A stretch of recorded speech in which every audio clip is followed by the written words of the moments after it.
Chuck, I would love to go on a walk with you tonight, but I put in a full day before we flew here, and I'm kind of beat. This place is mighty pretty at first light. Well, Grandpa always said it was the best time to see the ranch first thing in the morning. Then I'll pick you up at 6. Sounds good. Okay, kiddo, I think it's time for us to hit the sack. We've already had a big day. All right, everybody, here's the schedule. Tomorrow, the attorney's going to be here at noon, and they're going to read the will right then. Okay. Miss Renee, you need anything, I'm your man. Thank you, Chuck. If there's anything that I can do for any of you, just let me know. Natalie, is there anything that you need? Yeah, actually a set of earplugs. You know, because your room's right across the hall from mine, and we all know how loud you snore. Anyway, I'm going up. You? All right. Yes. Good night, Dad. Good night, honey. I'll see you both at breakfast, I hope. Night. All right, good night. Night, Nash. Hey. Get some sleep, okay? Thank you, sweetheart. Got a lot of memories to keep me company. Good night. Good night.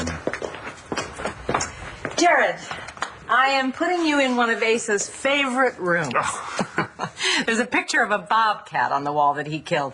That poor critter tried to sneak a steak right off of Ace's grill. Well, thank you for everything. And I'll see you in the morning. You know where to find me.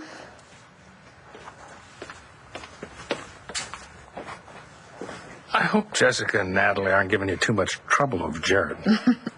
Don't worry, Grandpa. They think they are, but they are failing miserably. You don't want Cole to think that you're whiny or clingy, do you?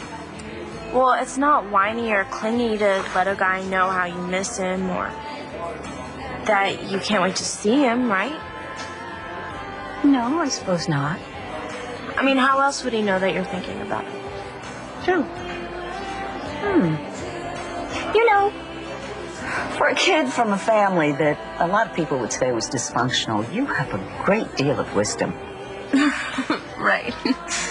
Sure, I have all the answers. More than you know. So what are you going to do? Just go home and let Marcy win? Well, this giant chase is just wearing me down, and I miss the kids. Well, Todd, they miss you too. And they're expecting you to walk through the door with their new baby brother. What are you going to say to them when you walk in empty-handed? I'll say that I did what I thought was best for them, that I let him go. Oh, and kids will just forget he ever really existed. Well, they never really knew him to begin with. Not as a brother, anyway. Well, what about us, Todd? We go back home, we get a divorce. I think this would probably be our quickest marriage. You go back to the penthouse, I stay at Dorian's, and we just have some kind of knockdown, drag-out custody battle. Is that what you want? No. I'm through making the kids pay for my mistakes.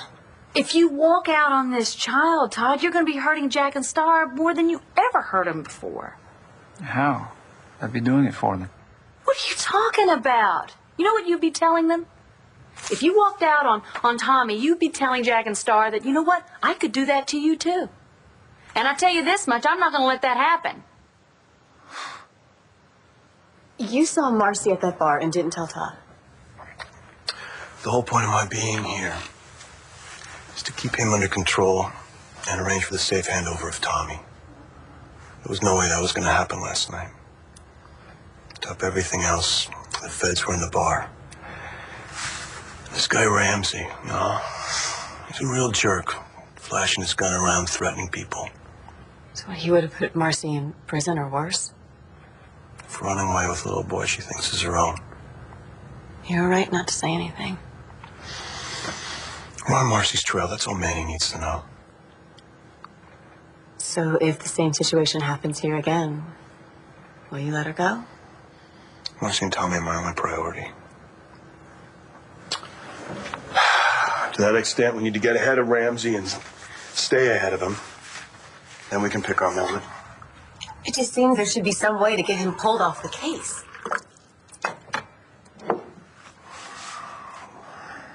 When I quit the Bureau, I burned a lot of bridges. Brass wasn't real happy with me to begin with.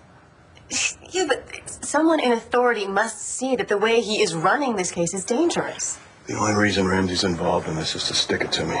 But you make it sound like it's personal. For Ramsey, it is.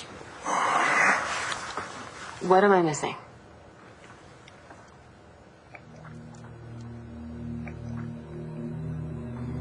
I was engaged once to Caitlin. Ramsey was in love with her, too. He blames me for her death.